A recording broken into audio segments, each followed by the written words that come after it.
fade that out a little bit. That was Sheun Kuti. Starting our morning with some revolutionary Afro beat music from my brother from the motherland, Sheun Kuti. Shout out. He's begun his European tour. Hold on, just give me 1 second. Have to get my levels on level because I can barely. Okay, I'm back. I'm here. I never left. Why is that volume on that so low? See, okay. Seems like I shouldn't have to pump it up that high to hear myself. But anyway, no more delay. Just check out the new style display. I don't know why my volume is so low on the recorder. But anyway, that's not my problem. It's your problem. It's our problem. That's too loud. Okay, it is what it is. Anyway, sorry about that. I should have checked that before I went on the air. But I don't know how to check that before I go on the air. I have to wait till I go on the air to fix the problems that arise while I'm on the air. But anyway, this is Bro Diallo Show, Q4 Radio, AM 1680. Today is George Jackson Day. Today is the birthday of the late great comrade George Jackson. So, of course, I have this wonderful documentary for on George that I want to share. So I'm going to be, I can't be long, but I will be strong. On this great day, September 23rd in 1941, George Jackson was born in California. I will be in California next month at the Prison Justice Conference to discuss justice for prisoners, justice for citizens, and suppression, resistance, subversion of the police state and the mass incarceration state. I will be speaking with my long-term childhood friend, Ricky Kidd, who will be there also. I talked to him. I think he said this will be his first time in the Bay Area, in Berkeley and Oakland. This will be his first time, so we'll get some sightseeing and catching up, who just was fully exonerated, spent 23 years in a Missouri prison for a crime he did not commit. And I hate Missouri. Yeah, I said it, and I'm not ashamed of it. But then as growing up in Missouri, when I moved away after high school, I found that the world is a ghetto. The world is Missouri, and the Missouri is the world. Anti-blackism, racism, oppression, exploitation, capitalism followed me wherever I went. So I understood, even though as a poor black child, I didn't get out much, but I understood when I finally left Missouri that, hey, ain't no escaping this. There is no sanctuary from white aggression, Western capitalism, ecocide. There is no sanctuary. And then I became a revolutionary because I figured instead of trying to outrun injustice, I would stand and fight. But anyway, Ricky Kidd will be there. And so George Jackson Day, I want to share some words of George Jackson. And of course, you got to keep with the theme of the black guerrilla family, the black guerrillaism, black militantism, and play some revolutionary music. So today is George Jackson Day, a true holy day, a true sacred, if anything is sacred, the day, the birth of Comrade George Jackson. And if you don't have his two seminal books, Soledad Brother and Blood in My Eye, you must read those two books, two of the most influential books on my life, personally. Anyway, continuing on. So let's just get through the rigmarole, and then we're going to get to this wonderful George Jackson documentary. It's a bio documentary about his life and his development as a revolutionary. And I want to share as much of that as I can on the record. But let's talk about something else for a second. Let's talk about some BS before we talk about the realness. Anyway, Mayor Lori Lightfoot, I talked about her Friday. So she had a dinner for the Victory Fund. And this Victory Fund is a fundraiser where a plate, y'all know how they be selling plates, but not like your aunties sell plates, that fried hard catfish. It's a $1,200 to $25,000 a plate fundraiser dinner, or a brunch. It's not even a dinner. I mean, they hustling people, but it was the Victory Fund's mission is to get more LGBTQAI plus individuals into into politics. So the Victory Fund wants more LGBTQ. They don't have, that's their thing. They stop at the Q, so I'll stop at the Q. They want more LGBTQ. I guess intersex and asexual, nah, y'all don't need not apply. But anyway, they want more LGBTQ people in politics. That's it. So, and they want equality and all that other rhetoric. But here's the thing. They raise this money and then they go fund LGBT. But what's ironic about that, because I told y'all last week about these identity politics, about how Mary Lori Lightfoot gave the city the impression that she's black, she's a woman, and she's a lesbian. So that's a triple whammy, because there is racism, no one denies. There is sexism, no one denies. There is homophobia, no one denies. So when all of those intersect and you become like optimist oppression, you know, like when all of those things intersect, the only other thing she could probably be is disabled. And, you know, and that would be it. She would be the full intersections of some of the top, and maybe if she converted to Judaism with all the anti-Semitism, or professed to be an atheist. Because, yeah, it's, you know, and a vegan. I mean, but she is, I mean, she just lost the life lottery.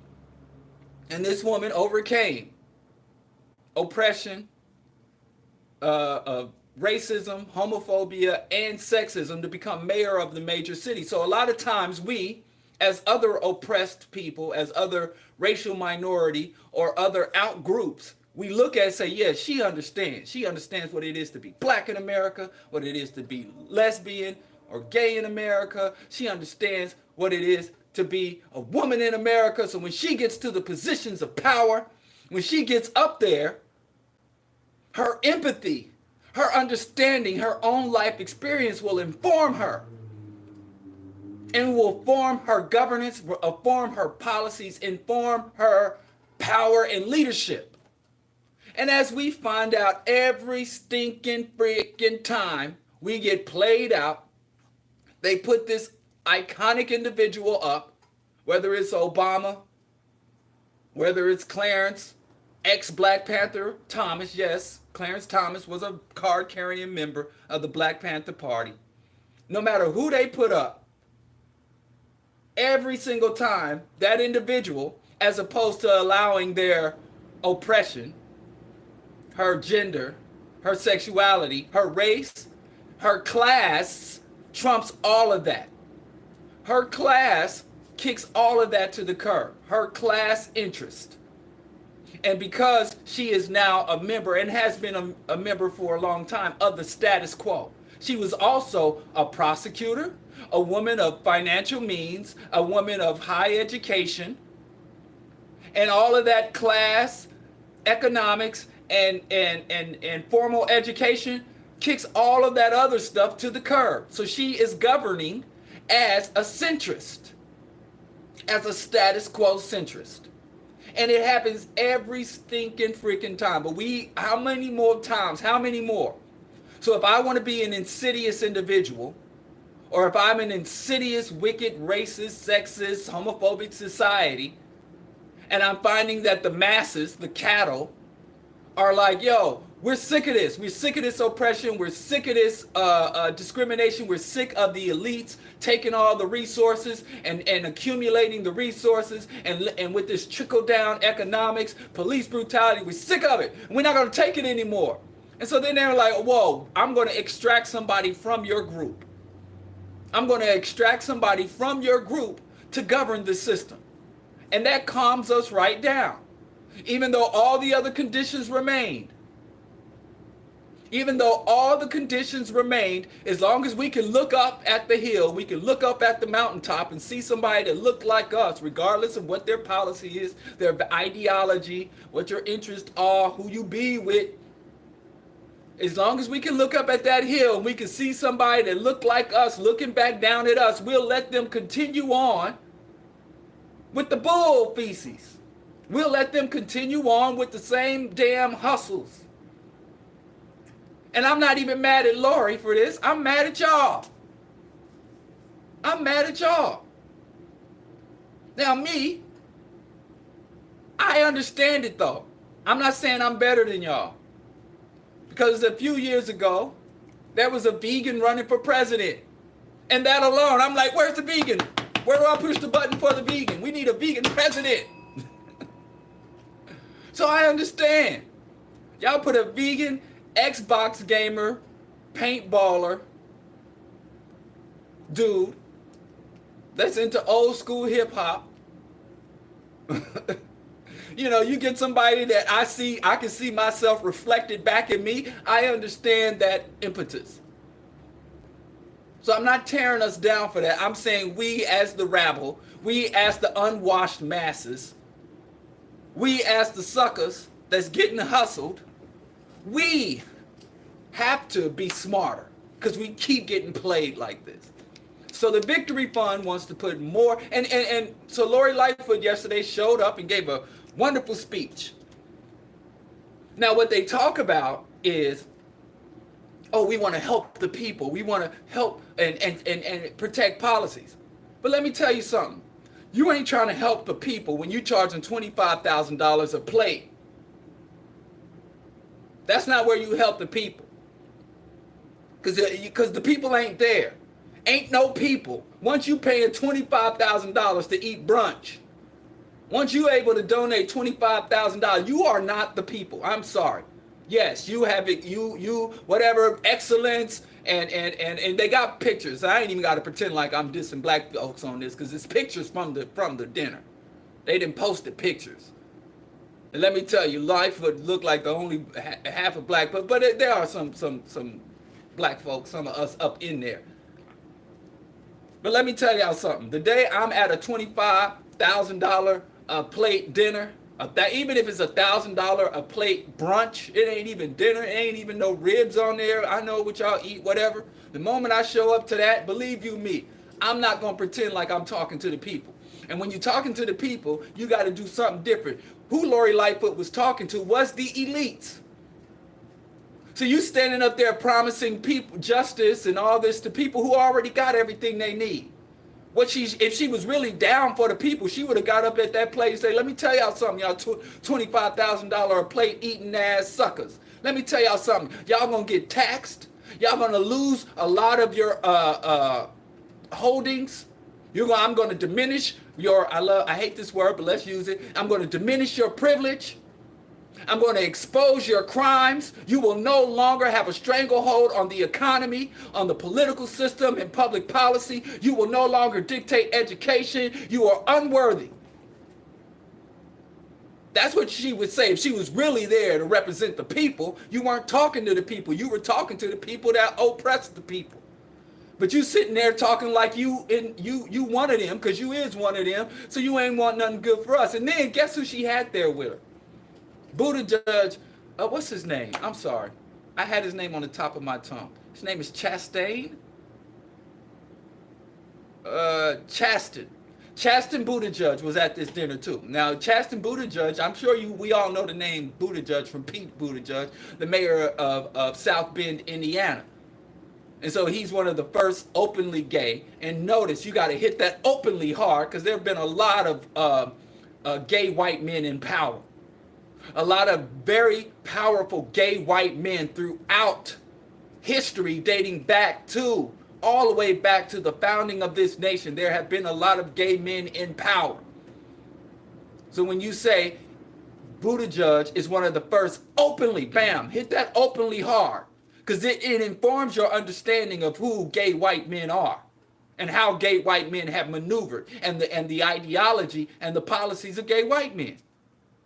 So Buttigieg, his husband, Chasten Buttigieg is the husband of the first openly gay man to run for president.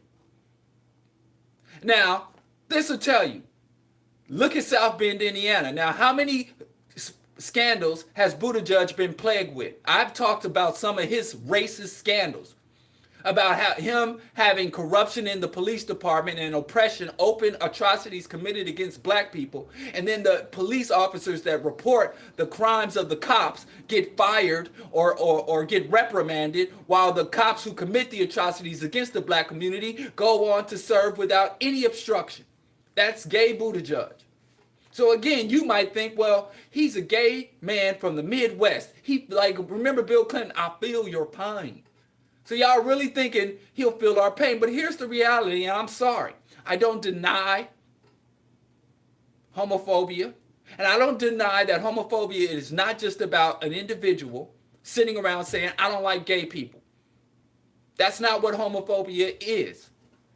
Because if that was it, then that's just it. But there has been legal, cultural, structural discrimination against gay people for nothing more than being gay. I acknowledge that. I acknowledge that gay folks got a long road to hoe to get to any level. I don't know why they fighting for equality. They should look at black folks. Equality, you know, come on over here to the hood side or talk to your gay black folks. Equality ain't what it used to be or what it ever was. But that's a whole nother, I digress. I'm not denying that. But just like black folks got suckered in by the black elites, by the establishment black, Dr. Pork Chop, Reverend Chicken Wing, all these elite black people get up into positions saying, well, now that I'm here at the top, I have reached the promised land, I will represent you. You can trust in me. Go back to sleep. I'm a black mayor. I'm a black senator. I'm a black CEO. I'm a black businessman. I'm not a businessman. I'm a businessman. When you get all these black elites to these high positions and we think we up there. We ain't up there. He up there. And we think, well, because he black like me, he understands racism. He understands oppression. So when he get up there, he going to get up in there and represent us and fight for us. And it is never played out that way. I'm sorry. It has played out that way, but not enough. I mean, it's too few and far between of black people that get in positions of power and represent the masses as opposed to representing and trying to preserve their status within the status quo. Gay folks, y'all ain't learned. Even black gay folks ain't learned this apparently. Because I saw y'all dancing when Lightfoot got elected. One of us is in there. And I see some of y'all celebrating Buttigieg. But Lori Lightfoot is the mayor of a racist city that is literally in the throes of ethnic cleansing. Ethnic cleansing. And if they were purging there, and you put it, I used to call it economic ethnic cleansing. Because unlike in other countries, in parts of Asia and Eastern Europe, they did ethnic cleansing. They pulled out the guns and they showed up at people's houses and said, hey, listen, you Albanian, listen, you know, in the Hindu and Buddhist countries, they go knock on the door of the Muslim minorities and say, listen, you Muslims, get out of town by sundown. And you go to bed in your own house and wake up the next day and your parents like, we got to get the hell out of here. We got to head for the border. So that's ethnic cleansing at the barrel of a gun. But in New York and in Chicago and LA, how they ethnic cleanse all the major black cities. They used to call Washington, D.C. Chocolate City. And all the major black metropolis. Every year, the black population is diminishing. They say with pride in Chicago. They report on Chicago development under Rahm, and they say, wow, Chicago development is just off the charts.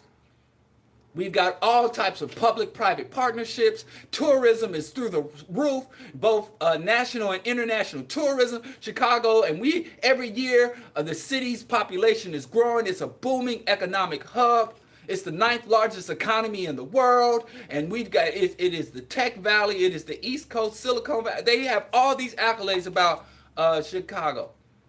And they'll say, as if it's a passing line, every demographic in Chicago is expanding except for African Americans.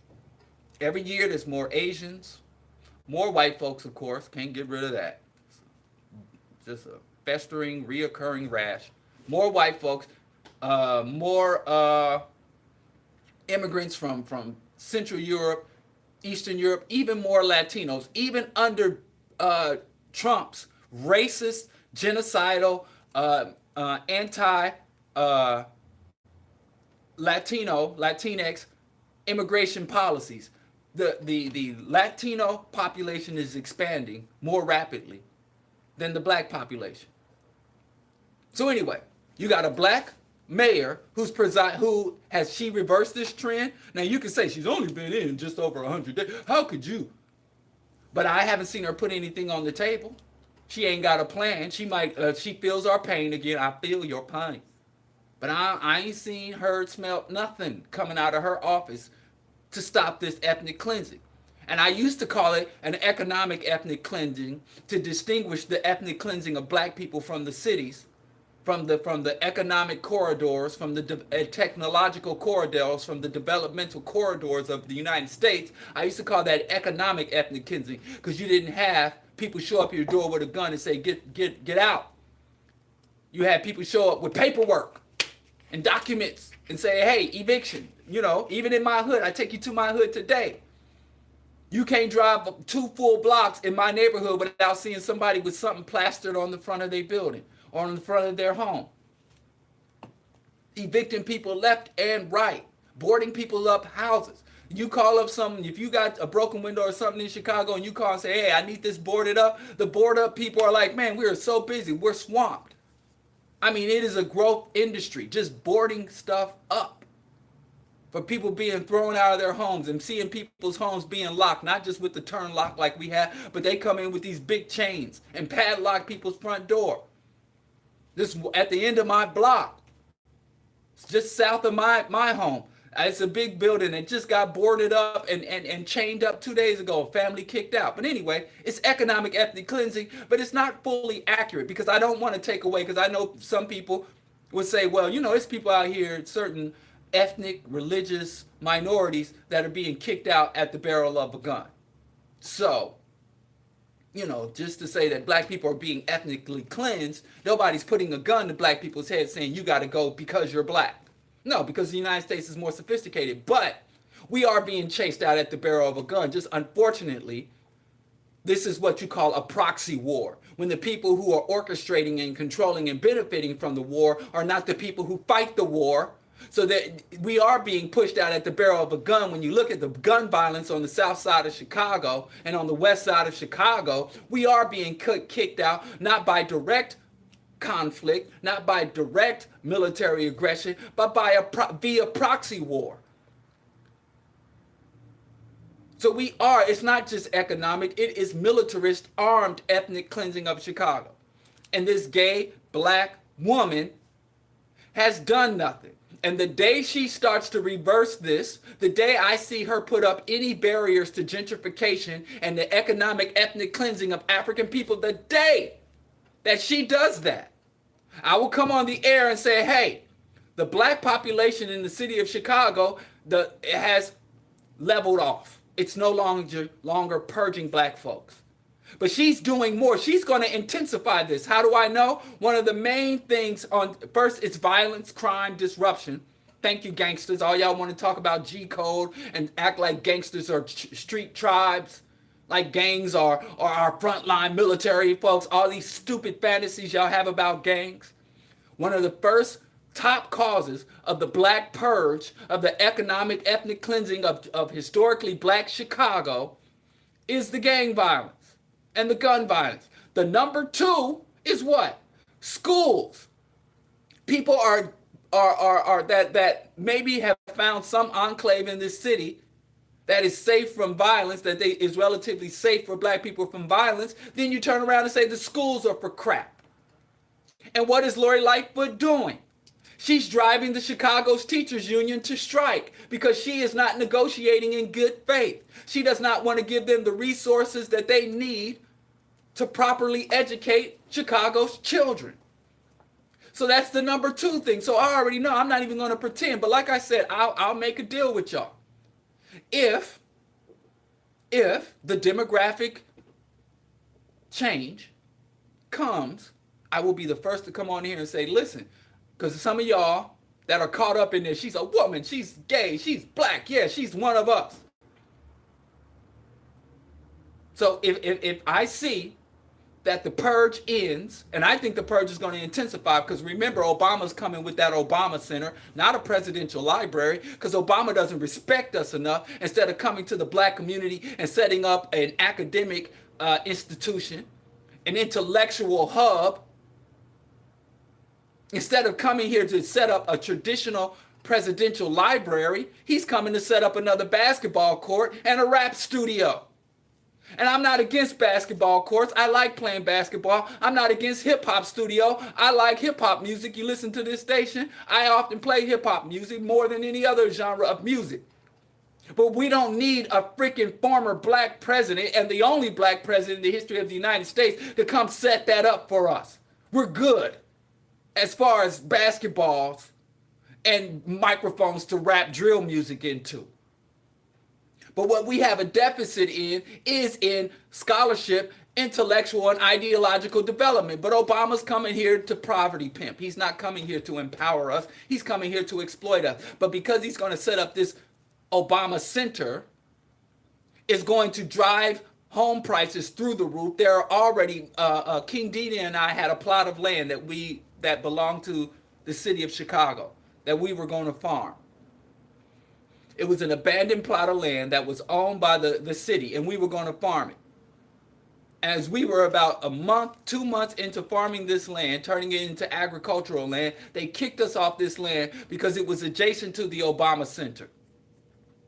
And they were like, no, this is going to be the gate to Woodlawn. This is going to be a tourist attraction. Like, no, this is going to be a place where we're going to teach people how to grow organic food, self-sufficiency, sustainability. No, this is going to be another money trap for the tourists, for outsiders to come and go on safari through our communities, as opposed to building something for the benefit of the community. I've already been a victim of the Obama gentrification bomb that is the Obama Center. Personally affected. Mad as hell, too. But that's just the tip of the iceberg. That's an extremely minor aspect of people. At least I lost a garden site. There are people losing their homes, losing their livelihoods. And Obama set up this little office with a desk in Hyde Park to come and tell and reassure us everything's going to be fine. Trust me. That's what you said when we put you in office for 8 years. And nothing was fine, and we shouldn't have trusted you. But anyway, identity politics.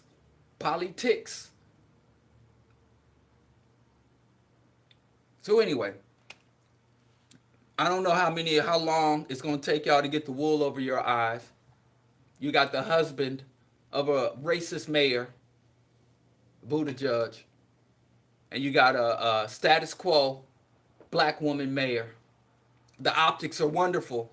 It's wonderful. I understand you've been downtrodden so long. If you can't have a real victory, can you at least give me some good drapes, something nice to look at, some good landscaping?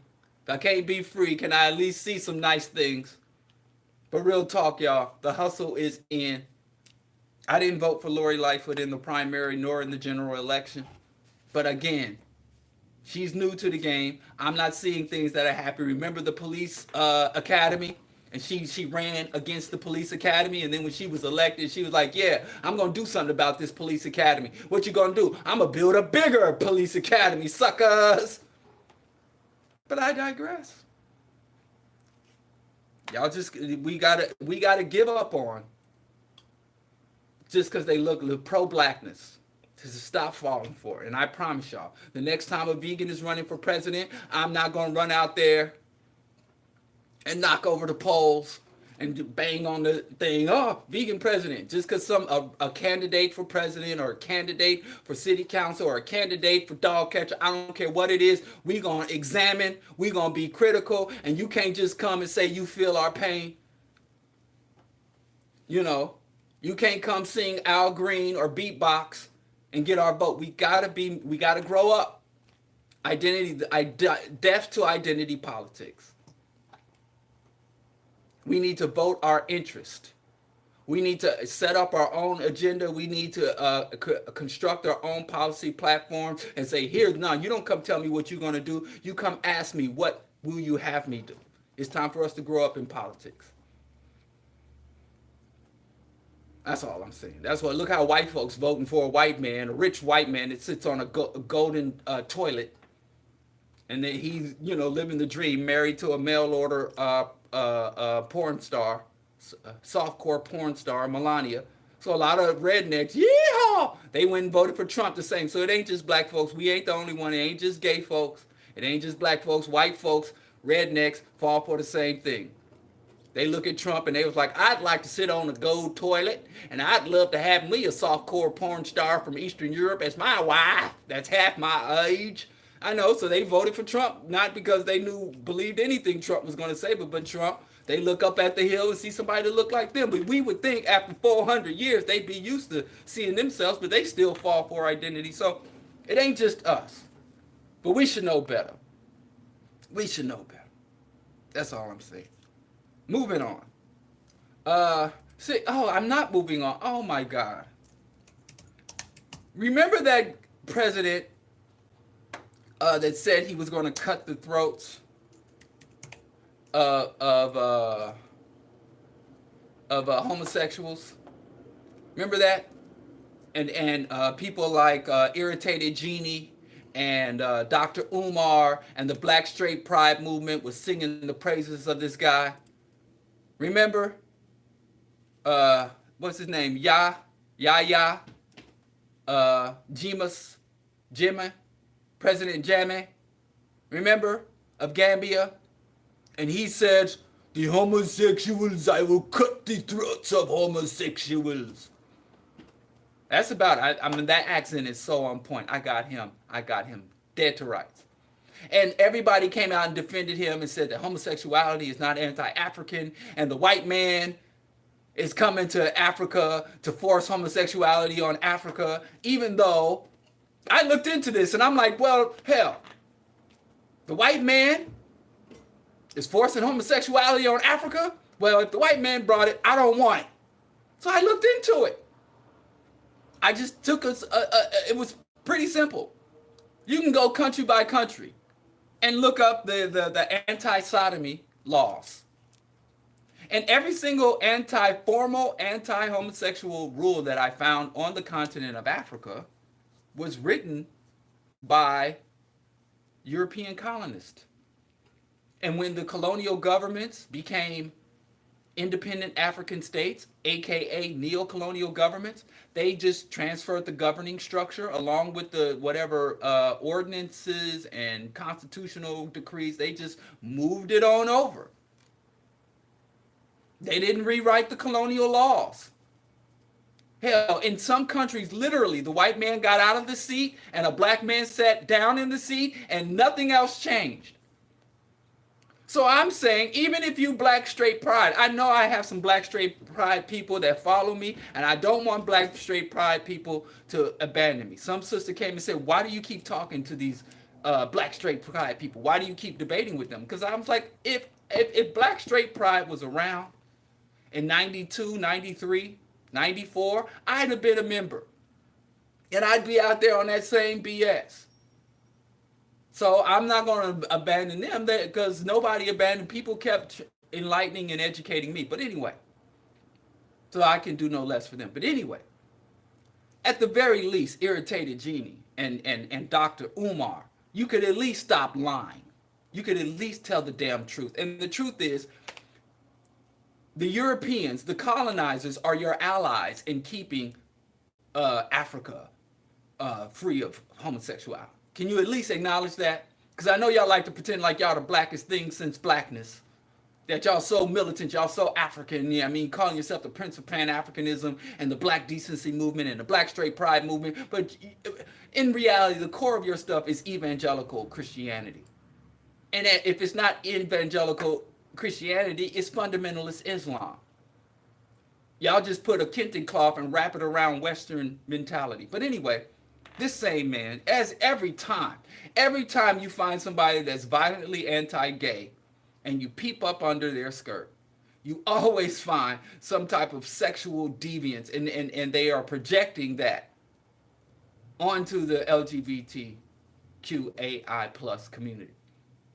So anyway, President Jammeh, who became prominent, because Gambia, listen, in what Dr. Clark said this, not me. I'm not trying to diss Gambia. What's up, Matilda? I have Gambian friends, so I can't. I love that I have friends. Oh, white people. I have Gambian friends, so I can't be anti-Gambian. But anyway, Dr. Clark said when he went to Gambia, he walked that entire nation in one afternoon. Don't even Google Gambia. You can't see it. If you don't have a magnifying glass, you won't see it. It's a little nation that's literally embedded in Senegal. The British set up this colony in Gambia as like a way station. It's like a fueling and resupply station as they went to and from Europe. And the French, like, we'll give you a little slither of this our colonial territory, and you can make. So all around Gambia, they speak French, but in that little, I'm not going to say what I used to say. But hey, I don't say I'm dissing Gambia. I once had a Gambian girlfriend, so you can't say that I'm. But anyway, Gambia is nowhere. You can literally throw a rock from one end to the border to the next end of that nation. It's like 4 miles by 4 miles. Maybe I think the nation is probably what 30 or 50 miles long and 12 miles wide. It's really weird. But anyway. So nobody really thinks about Gambia until the president said he was going to cut the throat of homosexuals. The former president, the former dictator, really, Jammeh, said he's going to cut the throat. And then all of these black nationalists in the United States, just like they did with Mugabe, they rallied around him. And he became the icon protecting Africa from European incursion via homosexuality. Now we found out that he's a serial rapist, that there's an entire campaign to get him because he fled the country. He's in Equatorial Guinea. He was given protection. He ran off with millions of dollars. And he raped several women. He would routinely rape young girls, some underage, some above age. So while he was protecting African morality, and every single damn time, it almost never fails. It ain't just white Republicans who, come out and say they're going to protect family values, and then the next day they're found in a male brothel somewhere smoking meth. Apparently, African conservatives or right-wing fascist Africans do the same thing. So where is Dr. Umar? Where is the irritated genie? Where are all you straight black pride individuals who jumped on me when I called this guy out? And I didn't know anything. When I called him out, I didn't know anything about the rape. I just learned about the rape last week, the serial rape. And this is not the white man putting propaganda on a strong black leader. These are African women, including the Miss Gambia herself. These are African women who stepped out, who are calling this man out. There's an entire Truth and Reconciliation Commission that is being broadcast across Gambia. You can find it online, and they speak English because they were colonized by the British, so you don't even have to read the subtitles. You can hear the own words of these women who were raped by this moral champion of Africa. And I really think it's disgusting that the same people who will defend this man when they're pushing their ideology will not come out and denounce him. All of you people who came to me, and because my argument against him was he's a Muslim. So how are you going to claim you're protecting Africa when you are worshiping and following a colonial religion that still enslaves Africans this day? Right now in Senegal and in Gambia, there are African slaves of Arab slave owners who work in the markets, who tend to crops and tend to cattle right now in Africa. There is ongoing slave trade, slave ownership in these countries. But I guess as long as the Arab slave owners aren't gay, what you gonna do? And I think one of the best books on modern day slavery was written by the late journalist Samuel Cotton, Holy Terror.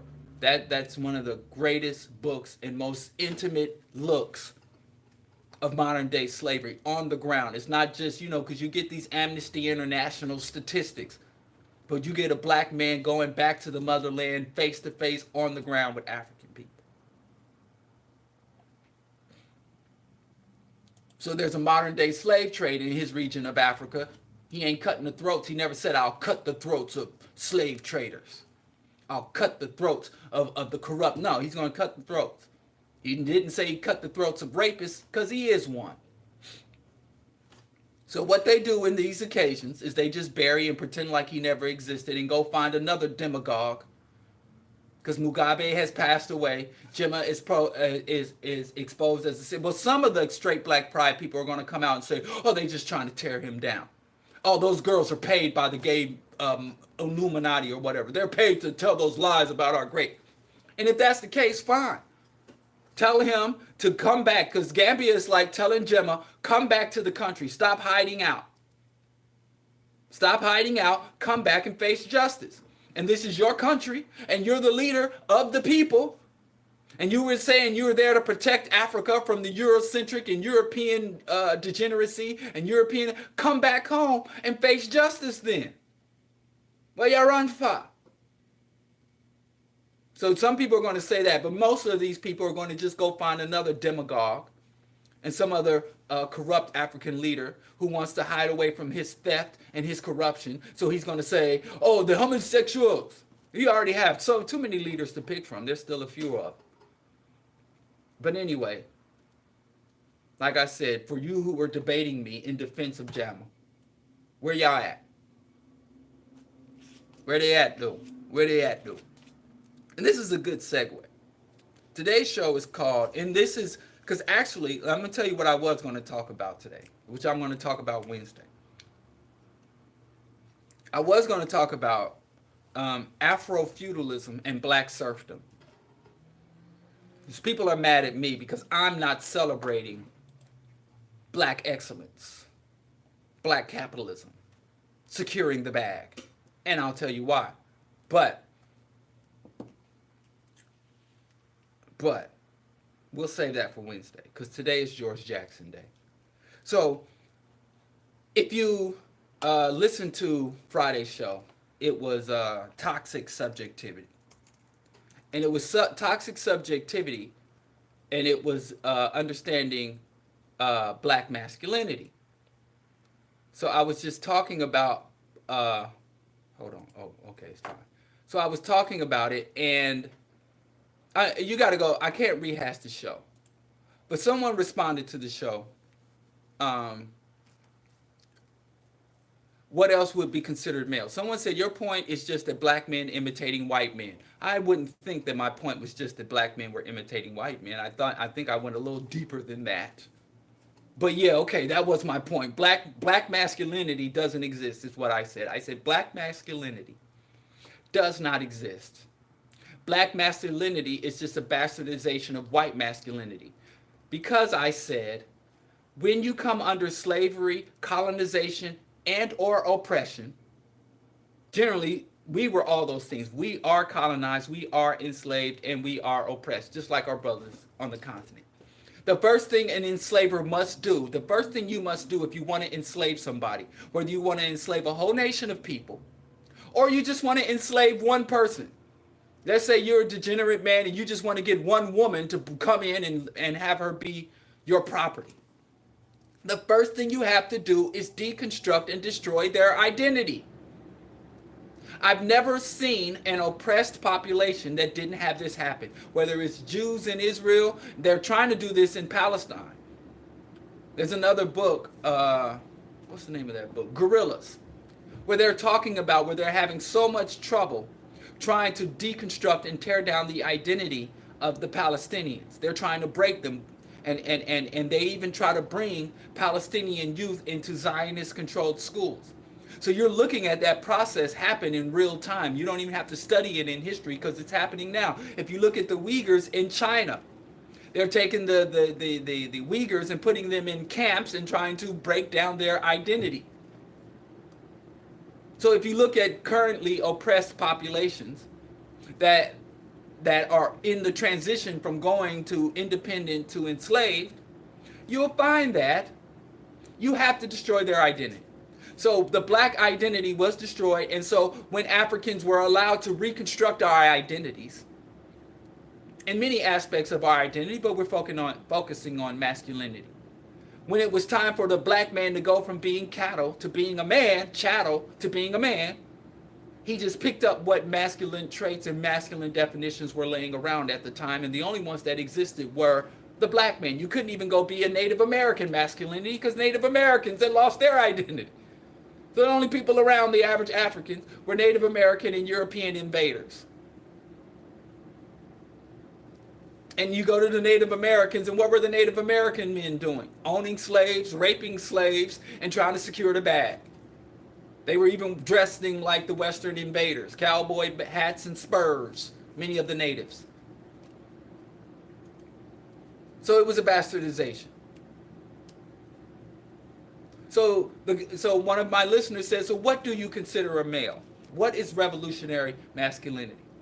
First, in order to construct a revolutionary masculinity, you have to critically examine, if not completely abandon, old concepts of masculinity. What are some of the old or even modern, I can't say they're old, but long-standing, let's say that, because they've been around a long time, but they are still with us today. And many black women, even black feminists, hold to these concepts of masculinity. At the same time they denounce toxic masculinity, they promote traditional masculinity. And can I tell you, traditional masculinity, Western masculinity, is toxic unto itself. That's why I even think saying toxic masculinity is redundant. That was my point. People got mad and thought I was trying to say there is no such thing as toxic masculinity. And my point was there is no such thing as non-toxic masculinity. And what many progressives, liberals think is non-toxic masculinity, and when you look and examine it deeper, it's just as toxic as what is understood as toxic masculinity. A lot of these non-toxic individuals are toxic AF. It's just how you redirect it, because you don't eliminate the toxicity, you redirect it. It's just like slavery in the United States. Slavery never ended in the United States. Slavery was redirected. They have chattel slavery in the prisons, and they have chattel slavery overseas. So they outsourced slavery the same way they outsource toxic industries. Or they hid it away behind prison walls. So a lot of times when you have a man that's no longer toxic, I think a good example of that is Jay-Z or Barack Obama. Barack is so good to Michelle. You see, he's so mindful. And that now since Trump, who is a toxic man, may see him not courting to or tending to or being mindful of Michelle. Of Melania. And so they go back and juxtapose Obama to to Trump. And they show Obama holding an umbrella over Michelle, tending to Michelle's coat, opening doors, stepping aside so that Michelle can walk ahead of him. And everyone's just swooning. Like, that's a real man. And he doesn't raise his voice. He don't cuss, he don't spit. And he tells black boys to pull up our pants and stop complaining and take off our house slippers and put on some boots and go to work. Wow, what a man, what a mighty good man. He's a feminist and he supports LGBTQAI rights. And at the same time, after he opens the door for Michelle, after he takes Michelle's coat, after he fetches Michelle her nightly cup of tea, he goes into this little room and presses these buttons to kill thousands of mothers and blow up babies that are suckling at their mother's breast. Toxic AF. Same thing with Jay-Z. Jay-Z said, my mother's a lesbian.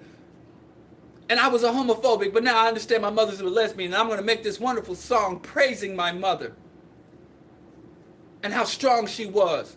How she couldn't be herself. I'm sensitive to my mother's pride. I have a daughter, so I'm not going to call black women bitches or women bitches anymore because I have a daughter. And I want to tell black, we're going to gentrify the hood. And Jay-Z said, oh, growth. Remember that meme, growth? And at the same time, do I even need to talk about how Jay-Z's toxicity was not obliterated. It was not dissolved. It was simply redirected. So I'm going to be a global venture capitalist. I'm going to profit off the hyper exploitation of the ecosystem and the other rest of humanity. At the same time, I apologize and walk through the Louvre with Beyonce, and I make a public apology of my transgressions against my wife and family. And now I'm going to be the new Cosby. You know, frame my family as an ideal nuclear family, and then start to tell all you poor black masses, wave my finger at us, and tell the poor black masses how we should or shouldn't be. Toxic AF. Even in myself. Toxic masculinity is not the person, it's the behaviors. So you can have a non-toxic person who engages in toxic behavior. Just like you can have a toxic person that might, from time to time, do something noble, do something good, make a donation, pay off the tuition of a bunch of poor black college students, and then go right back to the toxicity that made them a billionaire in the first place. So yes, that was my point. So we have to redefine masculinity. But like many of us, and I also said, and I don't run a Rehash Friday show, go listen to it, but I said some things today that I wanted to get to, but I didn't have time to get to. But we have to redefine and revolutionize masculinity. So the only non-toxic masculinity we can manifest is revolutionary masculinity. A masculinity that is manifested in such a way, embraced, conducted in such a way that it subverts and is in opposition to all standing institutions of power, all understanding, all systems of development and distribution. You have to develop a masculinity that is radical, revolutionary, and counter mainstream. So you can't just be against catcalling. You can't just be against man-spreading on the subway, because if every man stopped man-spreading and catcalling today, the 99.99% of all of the things that are causing premature death, destruction of the ecosystem, and the utter extinction of all life forms, and the very life-sustaining capacity of the earth would still be there if we set properly. I'm not saying be against, because I do stand against catcalling and manspreading.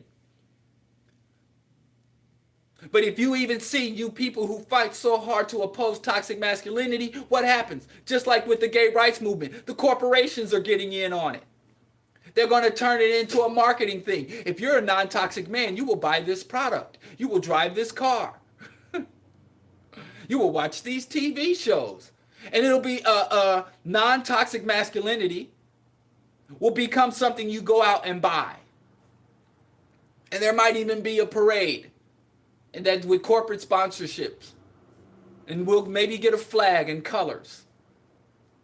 Hot pink and fuchsia will be the non-toxic masculinity flag, and you'll paint police cars hot pink and fuchsia and a non-toxic man parade. The corporations will come in and turn it into a money-making operation, turn this identity into a market.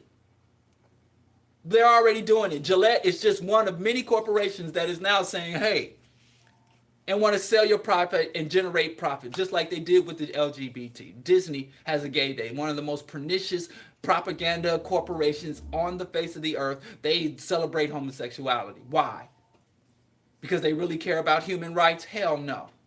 They got gays in their sweatshops, and they're exploiting gays as aggressively in their sweatshops as they do heterosexuals. They don't give a damn. It's about the money. So how do we actually turn this around? There are certain concepts that have been perverted, such as providing. What does a man do? A man provides. How does a man provide under capitalism? By exploiting the labor of other men and women and children. And if a man cannot provide within capitalism, his worth is diminished and devalued.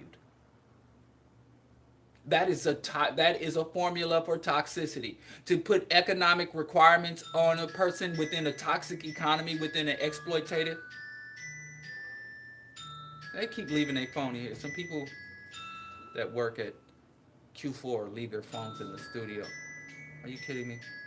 I don't see it, because if I saw it, I'd answer it. Anyway, ignore that if you can hear it. So, you have a situation where black men have no economic agency, but have very strong economic standards and requirements placed on them. So this requirement is placed on me, and all the tools I need to achieve this requirement are removed from me. So I have to take extra. Remember that you have to go twice as you know. What's that old saying? I don't hear it as much anymore. I'm thankful. Oh, but it's you got to work twice as hard to get half as far. And some men, bless these black men's heart, they do it. And I just love, oh no, I don't love it. Let me stop lying. I just really disgusted at all these triumphant stories. I come from the Marcy Projects and now I'm a billionaire. Oh, I worked and I wrote on a piece of, I wrote on the back of a shovel with a piece of coal and I sold aluminum cans to work my way through law school and now I'm on the Supreme Court. All these black triumph stories. To me, they're dehumanizing.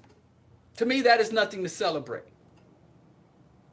I worked so hard to get up on master's lap.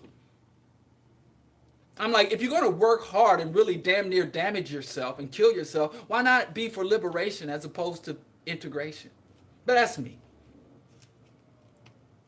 And in the mind state, the mentality that it takes to go through that, often breeds, more likely than not, breeds a toxic disposition. And that's why, even though I'm a revolutionary, I say often revolutionaries make for very bad statesmen. Just to mention Mugabe, a great freedom fighter, but a horrible statesman, a horrible president. Because the human psyche. But you still have these ideas of inadequacy. You always have these insecurities, especially if you grew up poor, you don't know. There's this uneasiness that plagues you. Even when you're comfortable, even when all the bills are paid, everything, you ain't got no warrants for your arrest, when everything, there's still this overall uneasiness that you will never escape. And some black folks win and just want to get more money, just to try to sate that, feel that empty, that bottomless abyss. So, we have to redefine and say, what is providing? And the man's obligation to provide. Now, I suggest that we get rid of the whole concept of that it's a man's obligation to provide for a woman or children or for anyone. And I know some of you are gasping. And like I said, a lot of feminists even promote this. And how you going to tell me what to do when you ain't got no money? And you going to tell me to bring something to the table? And they have these what you call it? It's weird. They have like these... I can't think of it. Memes. They have these memes of a raggedy table. And so the men step up who have been indoctrinated from birth in this concept that a man is a provider. And so when the man starts to embody that, I'm a provider, and then, if I am a provider, why must the man be a provider? What is the justification for the man being a provider, for putting that burden on the man? Because the man is the ruler. You have to provide to justify your rulership. Even though rulers don't provide anything. Look at rulers throughout history. And I don't care if it's King George or that's S.O.B. Mansa Musa. Rulers don't provide. Rulers are provided for. But working class and poor men got it twisted. I am the provider, therefore no, if you provide, you're the peasant. You're the serf. You're the servant. But the reason why they say a man should provide for his family is because the man is the leader of his family. A man is the head of household. And the woman is to serve man as man is to serve God. All these concepts are twisted. All these concepts feed. Now, even like I said, anti-toxic masculinity activists and advocates promote this very breeding ground of toxic masculinity. So you look at me, oh, you don't want to provide for your woman? Of course. Who doesn't want to provide for anyone? But what it needs to be understood as and reworked as a mutual provision. If you read Dr. John Henry Clarke, There was no concept in pre-colonial Africa of the man providing for, giving housing, shelter, or even protection to the woman. He once joked, if you go back and look at the documentary, it was a two-part documentary. One was about his own personal biography, and the other part was about his highlighting certain aspects of African history. So when he was talking about the historical point, he said in pre-colonial Africa, the concept of throwing a woman out or kicking a woman out didn't exist. Like, hey, woman, get out, because it wasn't, you didn't have anything to kick a woman out from. It wasn't your house. It wasn't your land. They weren't your cattle. Things were held in common. So if we have this concept of providing, it's not a man providing for his family, his personal possession. So I provide for my family. It's like I take care of my land and I tend to my house.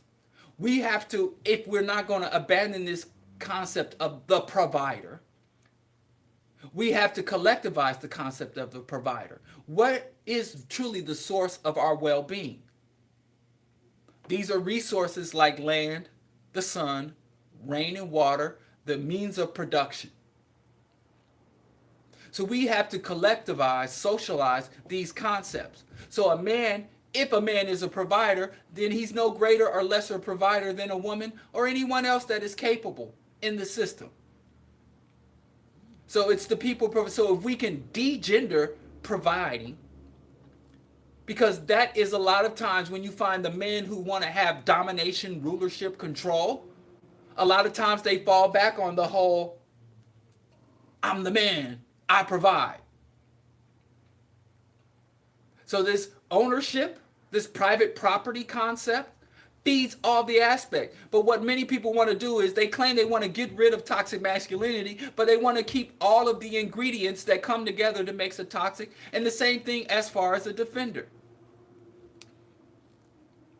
Especially in the eras of modern warfare.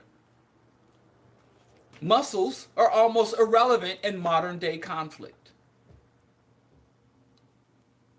Today, strategy, preparation, execution, organization, qualities that are often associated with women give you a greater advantage in modern conflicts and warfare than simply brute strength or what they call killer instinct.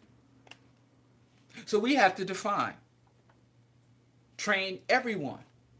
Again, if you go back to the quilombos of Brazil, the free states of Brazil, the men and the women trained for warfare and protection of the community. They were both armed and both given adequate, and they were both given power within the fighting forces according to their skills and techniques, not according to their gender. So, under capitalism, under white domination, under oppression, under colonialism, we have to, and I know this is scary, undermine masculinity and everything that defines what masculinity is. But that's going to be hard to do, because I literally have debates with black men who, Cam Newton, they think that Cam Newton wearing silly costumes in press conferences is a threat to their identity. And they want Cam Newton, or they want to press Cam Newton to start dressing like a man. So when masculinity, at the same time, it is so dangerous, so deadly, it is also extremely fragile in identity. So this is a monumental task. But the task can be less monumental if it's more diluted. And you can dilute this task of combating toxic masculinity if you have a multi-pronged approach. If you attack the institutions that are breed, like the church, every concept, every iota of the church, the mosque, the temple, even this Hindu Buddhism stuff that y'all getting into thinking it's a good, viable alternative to Christianity and Islam. Every letter of the word is toxic. Every role that it identifies for men, as it builds up men as holy, divine beings and tears women down as a source of lust and sin. So if you secularize the community, attacked and delegitimized the churches and the doctrine of the churches and the mosque and the temples and the synagogues, the economic system that breeds individualism, exploitation, want, desires, manufacturing artificial desires through the media, saying, hey, these are the things that you got to have to be fully human. And then they create this great chasm between the desires that they cultivate in people and their ability to secure them. So now I got to what? I got to rob, I got to steal, I got to go work at a multinational corporation, or I got to become some government bureaucrat. I got to go do something to get mine. And I ain't got time to consider other people's feelings and hardships and struggles. Bootstraps, individual. So, the only way to truly combat and not simply redirect masculinity, but truly combat toxic masculinity is transform the society, because men are a product of the system and the society. Now, once you can find me a human being, a man that grew up isolated from the influences of the greater society, you can't have healthy, holistic men without a healthy, holistic society. You can't have humane men without having a humane economic system. But the corporations and the people that rule us would love us to focus on toxic masculinity as an individual failing, as opposed to a systemic, perpetuated, fundamental cultural trait. And again, as you fight against systems and institutions of toxicity, does not exclude you from dealing with individual, close to home, in your own backyard. Some of y'all women got toxicity laying next to y'all in the bed. It's a simultaneous thing. And as you master opposition to one, the masculinity in the bed or the masculinity standing on the corner, as you combat that, it will better equip you to combat the systemic issues. And as you organize and build the community up and fighting the systemic issue, it will better empower you to fight the individual. I don't understand why we always have these dichotomies, these diversions. If you read, then you can't work. If you work, you ain't got time to read. If you're fighting community level at the individual or community level, then you can't deal with the global or systemic. In fact, one feeds the other, and the other, they feed into one another. You never see the oppressors do that. You never see Trump say, I can't be an asshole and a tyrant at home and be a tyrant on the global scale. He's both. In fact, his ability to be a tyrant at home, if Melania would check his ass at home, it'd probably be less likely that he would be such a tyrant on the global stage. You'd be very surprised how someone's individual and personal, intimate relationships impact how they relate on a larger societal and global scale. One is the other and the other is one. So I'm not saying, I acknowledge toxic masculinity. And I don't even need to say, well, I know you are, but what am I? I don't need to run and talk about all this stuff. All I'm saying, because one sister accused me, oh, you're just trying to make excuses. You're trying to blame society. You damn right, I do blame society. But the only reason I blame society is because there's valid evidence that supports society. So I don't have any problem with blame, judging, or accusations. Yes, I blame society. Now, if someone comes to me and say, you're blaming society without any support or evidence, I got statistical, historical, geographical, because you find even geography. You find masculinity when you cross a border, men behave different on that side of the border versus this side of a border. And if you take a man and from one side of a border and put him on another side of a border, they start to act differently.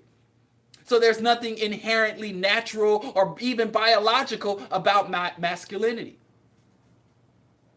It's about how the society defines it and what behaviors the society directly or implicitly or explicitly rewards, and what behaviors the society implicitly or explicitly denounces. And just the other day, we were out and we saw two black men from the continent of Africa. And they were hugging, they were interacting with each other the way brothers from the United States do not behave. you know, being very affectionate, non-sexual affection. They were working out together, they were supporting and rewarding each other. And I'm saying them brothers just got here. You give them brother 5-10 years at best, they'll give each other a pound. So I got all this evidence that masculinity is a societal product. And women, men, children, elders, institutions all go to construct and support whatever form of masculinity. And you cannot have an individual simply change their toxicity. What they will do, like Obama and Jay-Z, they will redirect their toxicity. They will not end it. And you do not win a victory. You can, well, my man, he doesn't, you know, he talks to me and he holds doors for me. He's very good for me, but he's a cop.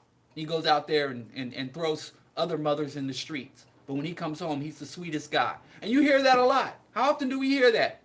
Somebody goes out and does something horrible, a damn serial killer. And the people are like, well, he was such a nice guy.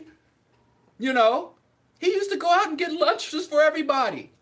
How many more times somebody ends up doing something horrible, and then they go and talk to their wife, they go talk to their mother, and they go talk to their family members and say, yo, your son just blew up a daycare center full of babies. Really? I'm shocked. He was such a wonderful son. Every Mother's Day, he'd make me a card and take me to my favorite restaurant. I can't believe. So toxicity is not just about, I see this man with my own face doing something. So that's my thing. You need to be a revolutionary. You need to create a humane, just economic and governing system. You need to redistribute the wealth and opportunities and resources of the society to the masses. You need to reorient the society from consumption and accumulation and competition to a society rooted in cooperation and proper just distribution. They're all one and the same. And at the same time, brothers, we're called on to check other men. If you're in the streets with your homie and they're catcalling, or you know a man who's behaving in abusive or predatory ways in the community, the same way you check him, you got to check the abusive and predatory economy. You don't tell predatory men, hey, stop being predatory and go to school, and then you can rise up in a predatory economy. It doesn't work that way. I'm sorry. I wish it did. I wish it was. Couldn't it be simple? Don't we wish it was simple? So if you're not a revolutionary, you're toxic. I don't care how many doors you open or hold for sisters, or how much you sit in the smallest amount of space on public transit, or how many times you don't smack somebody across the face or go shooting up the neighborhood. I don't care if you're the most law-abiding black man on the face of the earth, you toxic AF. You don't believe me, go talk to Obama, Clarence Thomas, or any other good black man. There is no ethical consumption. There is no ethical development. There is no ethical advancement under capitalism. So your role in your life is to use your talent, your time, and your resources to subvert the status quo and establish a just ecological system on the earth. If you're not doing that, if you're not making a just contribution to the positive aspirations of your race, you are toxic. And man, there's levels to it.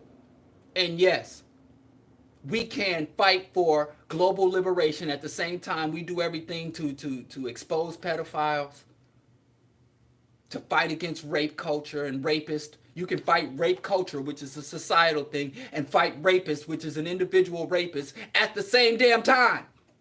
You can't, I ain't got time to deal with rape culture because I'm trying to stop rapists. I don't know, you're making excuses.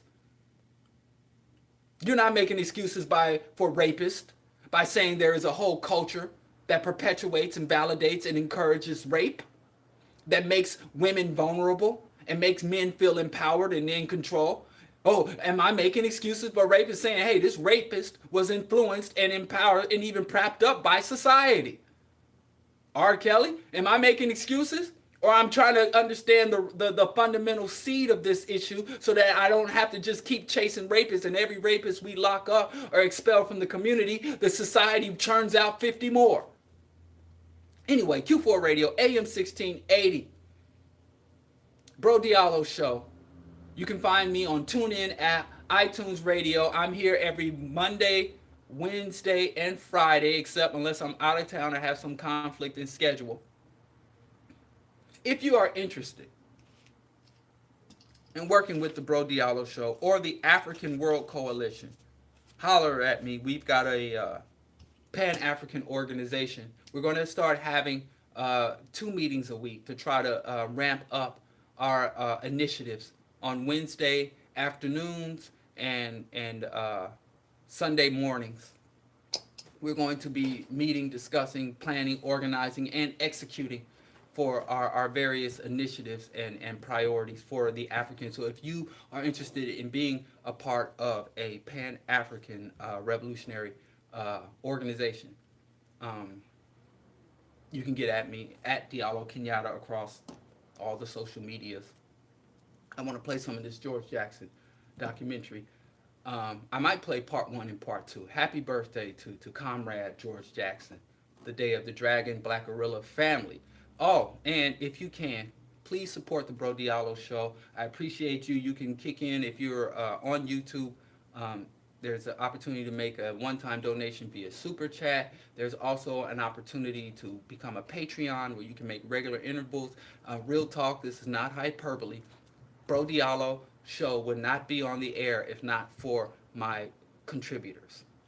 This is a show sponsored by the people, for by and of the people. And if you appreciate the content and you're in a position to, if you don't have the financial means or wherewithal to kick in, you can at least, subscribe to the YouTube, share it. You can share the podcast. Go to Diallo Kenyatta. You can get a link to share the podcast. There's a way to help get the word out and spread the word, and not just for expansion of the Bro Diallo Show, but we need revolutionary media. We've got a lot of propaganda, anti-African propaganda, or pro-status quo propaganda out here. And even if it ain't the Bro Diallo Show, if you do have some Pan-African radical revolutionary media that you support out there and that you want me to shout out, let me know, and I'll direct my people to you, and we can start this network of revolutionary media. Because if we don't have revolutionary media, if we don't have revolutionary art, we will not have a revolution, period. It's bigger than just the politics. Anyway, Bro Diallo Show, Q4 Radio, AM 1680, and I will be back Friday morning, of course. And so we're gonna hear a little bit of this George Jackson documentary, one of my favorite George Jackson documentaries. Peace.